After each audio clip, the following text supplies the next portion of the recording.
मैं दिनेश सर आप लोगों का बहुत-बहुत स्वागत करता हूँ आपके अपने यूट्यूब चैनल जिसका नाम है दिनेश सर हिंदी वाले। जैसा कि आप लोग देख पा रहे होंगे या समझ पा रहे होंगे कि पात्रता परीक्षा का शेड्यूल जारी हो चुका है टीएसबी की तरफ से मतलब व्यापम की तरफ से पात्रता परीक्षा का शेड्यूल जारी हो चुका है। बहुत बड़ी खबर है, बिग न्यूज़ है। भोपाल समेत 13 शहरों में होगी परीक्षा। कितने? 13 शहरों में परीक्षा होना है। प्राथमिक शिक्षक पात्रता परीक्षा 10 नवंबर से ही होगी ऐसा लिखा हुआ है। हर साल का हर सवाल का 1 नंबर होगा और नेगेटिव मार्किंग नहीं है। हमारे पेपर में नेगेटिव मार्किंग नहीं है। 1 से 15 अक्टूबर तक फॉर्म भर सकेंगे उम्मीदवार। आप लोग देख ही पा रहे होंगे इस न्यूज़। कर्मचारी चयन मंडल ईएसबी ने प्राथमिक शिक्षक पात्रता परीक्षा के लिए शुक्रवार को नोटिस जारी कर दिया है। यह परीक्षा 10 नवंबर से भोपाल, इंदौर सहित प्रदेश के 13 शहरों में आयोजित की जाएगी। इसमें नेगेटिव मार्किंग का कोई प्रावधान नहीं है। प्रत्येक प्रश्न 1 अंक का होगा। 1 अंक का प्रश्न होगा आपका। ठीक है? 1 अंक का प्रश्न होगा। परीक्षा में सही प्रश्नों की संख्या के प्रदर्शन के बाद अभ्यर्थी द्वारा सही प्रश्नों की संख्या और पासवर्ड को कंप्यूटर स्क्रीन पर अंकित करने का प्रावधान होगा। अभ्यर्थी द्वारा अंकित सही प्रश्नों की संख्या और प्रदर्शन स्कोर होने पर ही सबमिट करेंगे, मतलब जो सबमिट करने की प्रोसेस है उसकी बात करें।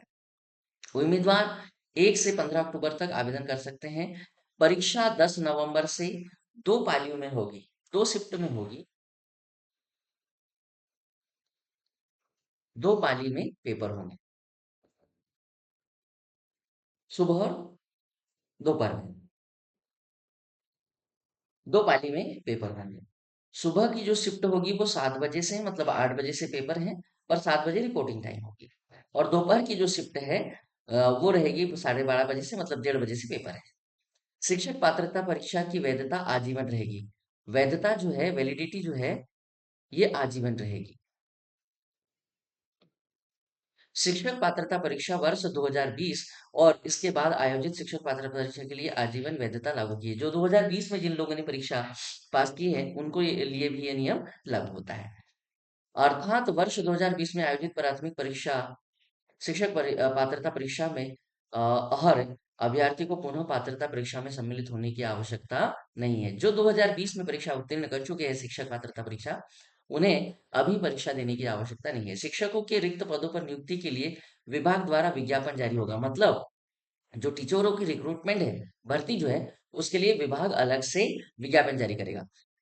शिक्षक चयन परीक्षा आयोजित की जाएगी। शिक्षक पात्रता परीक्षा में हर अभ्यर्थी को शिक्षक चयन परीक्षा में सम्मिलित होना तय किया जाएगा। शिक्षक पात्रता परीक्षा में भाग लेने वाले अभ्यर्थी जो निर्धारित व्यावसायिक योग्यता अर्जित करने के अंतिम वर्ष में है, वे भी इसमें बैठ सकते हैं। मतलब क्राइटेरिया पूरा आप लोग समझ चुके हैं कि कौन-कौन परीक्षा में बैठ सकते हैं।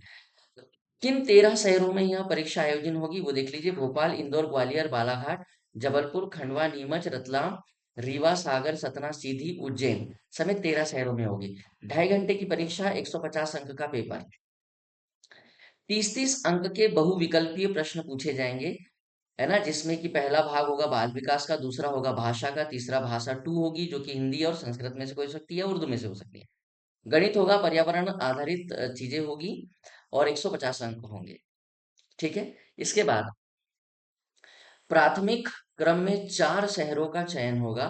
जब आप लोग फॉर्म भर रहे होंगे तो उस समय आपको सेंटर के लिए,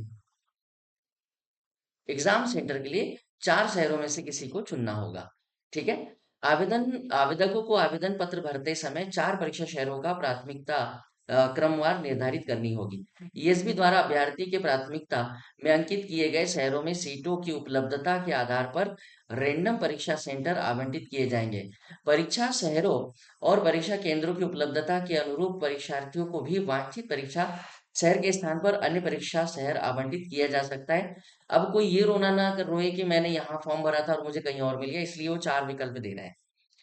कई बार बच्चे ऐसा ही करते हैं कि सर मैंने जबलपुर भरा था, मुझे कहीं और मिल रहा है। तो भई आप लोगों ने 4 सेंटर भरे, उनमें से कहीं पे मिल जाएगा।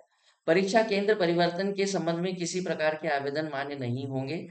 अनारक्षित उम्मीदवार को ₹500 फीस लगेगी, मतलब जनरल को भुगतान करना होगा, जबकि एससी, एसटी, ओबीसी, आर्थिक रूप से कमजोर, ईडब्ल्यूएस और दिव्यांग जैसे श्रेणी वाले छात्रों को और मध्य प्रदेश के मूल निवासी होने चाहिए उन छात्रों को 250 रुपए की शुल्क राशि लगेगी। तो आप लोग जो लोग रीट वगैरह की तैयारी कर रहे हैं, उनके लिए भी सूचना है कि 2025 में जनवरी में एग्जाम कंडक्ट होगा। वही उनकी भी पात्रता परीक्षा होगी। उनकी भी पात्रता परीक्षा होगी। उसके साथ में सीटेट का एग्जाम आप लोग देख ही रहे हो दिसंबर में। उसके बाद में एमपी टेट आ गया आपके पास। इसके बाद यूपी में होगा। तो जो लोग तैयारी कर रहे हैं वो लगातार बने रहे। जो लोग तैयारी कर रहे हैं उनके लिए सुनहरा अवसर है। अपनी तैयारी जारी रखें।